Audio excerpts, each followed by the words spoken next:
Yon mga dads, let's go. Grabe naman tong pick-up natin.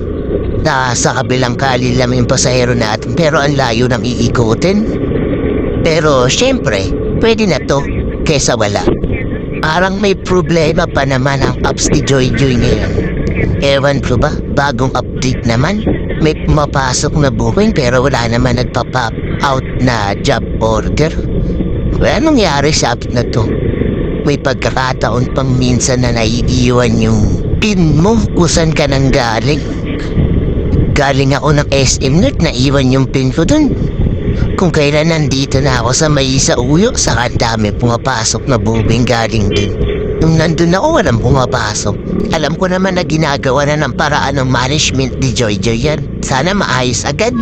Para tuloy-tuloy na at smooth na yung biyahe natin. As a part-time biker, biyahing-biyahe pa naman ako palagi. Anyway mga dads, maiba naman tayo. Shout out muna kay paring Brocolio Motovlog. Yan mga dads, support natin si Brocolio. Follow natin siya sa Facebook page niya. At marami rin siyang makulit na mga videos. Aba, teka lang. Dami ko nang sinabi, hanggang ngayon nandito pa rin tayo ah. Grabe talaga traffic dito sa Quirino.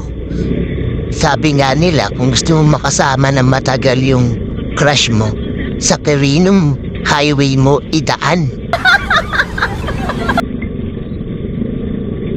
Hello? Dito sir sa may Kings Point.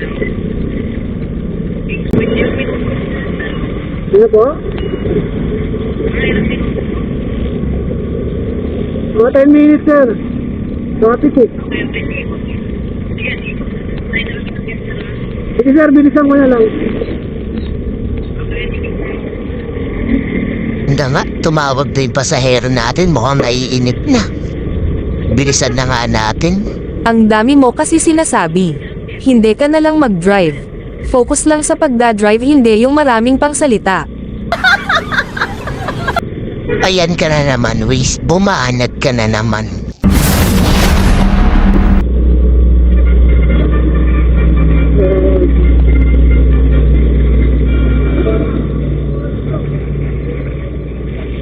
Di pumol na yun.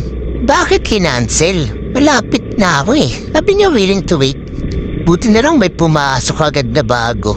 Accept na nga kaagad natin to. Baka wala pa.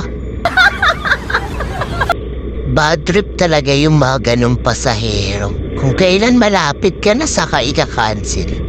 Sabi willing to wait siya. Bahala ka maghintay na mas matagal dyan. 51 pesos pa naman yung fare mo.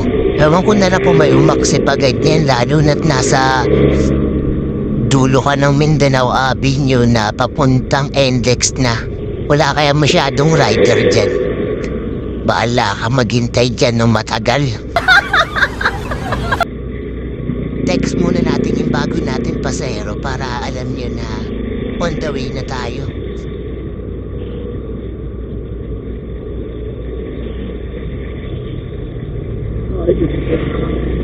Mas panalo naman yung bago natin booking.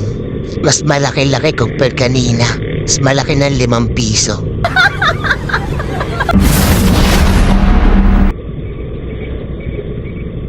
Yun na, nagte-text na yung pasahero natin kung nasan na tayo. Grabe naman kasi traffic dito.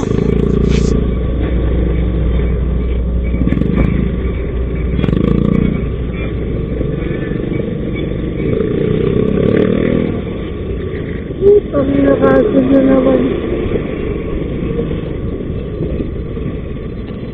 Itong mga to, cancel ng cancel. Layo-layo ng pinanggagalingan. Di punggol na yan. Cancel na naman. Layo-layo ng pinanggalingan ko eh. Kung kailan malapit ka na saka ika-cancel. Di ba itong mga pasaherong to?